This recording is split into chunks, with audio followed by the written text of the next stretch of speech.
амриддин нақшев мудири корхонаи истихроҷи тиллои нақш ва хоҳарзодаи ҳамсари эмомалӣ раҳмон президенти тоҷикистон барои ширкат дар як занозанӣ дар ноҳияи Данғара ҷустуҷӯ мешавад. 7 нафар аз ҳамроҳони ӯ дастгир шуданд.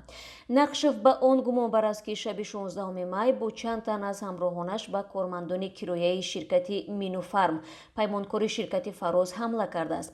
назари ӯ ва пайвандонаш ба ҳодиса маълум нест, аммо ҳамсуҳбатони радиоозодӣ дар мақомоти тафтишотӣ гуфтанд, дар ин ҳодиса ҳудуди 10 кас ҷароҳат бардошта, дар бадани 4 нафари онҳо зарби корд мушоҳида шудааст.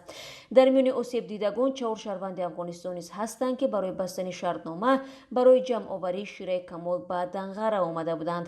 як ҳамсуҳбати радиоозодӣ дар мақомоти тафтишотӣ бо шарти зикр нашудани номаш гуфт, ҳодисаро Вазорати корҳои дохилии Тоҷикистон таҳқиқ дорад. рустам раҷабзода сардори шӯъбаи корҳои дохилии Данғара занозаниро рад накард, аммо гуфт тафсилотро аз маркази матбуоти Вазорати корҳои дохилӣ пурсид. Вазорати корҳои дохилии Тоҷикистон ҳодисаро расман тавзеҳ надодааст.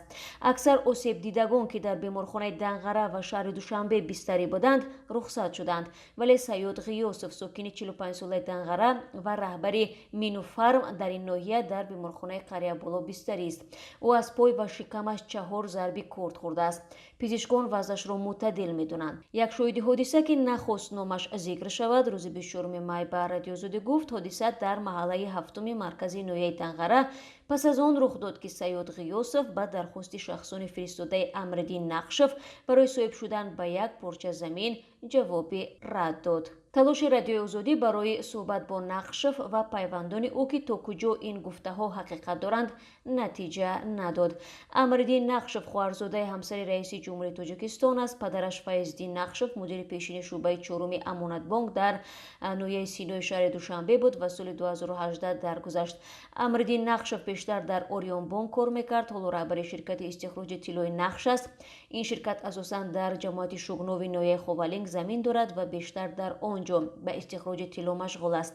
ширкати Минуфарм, ки бо кормандонаш занозанӣ сурат гирифтааст, аз камтарин ширкатҳое дар Тоҷикистон мебошад, ки иҷозаи ҷамъоварии шираи камолро дорад.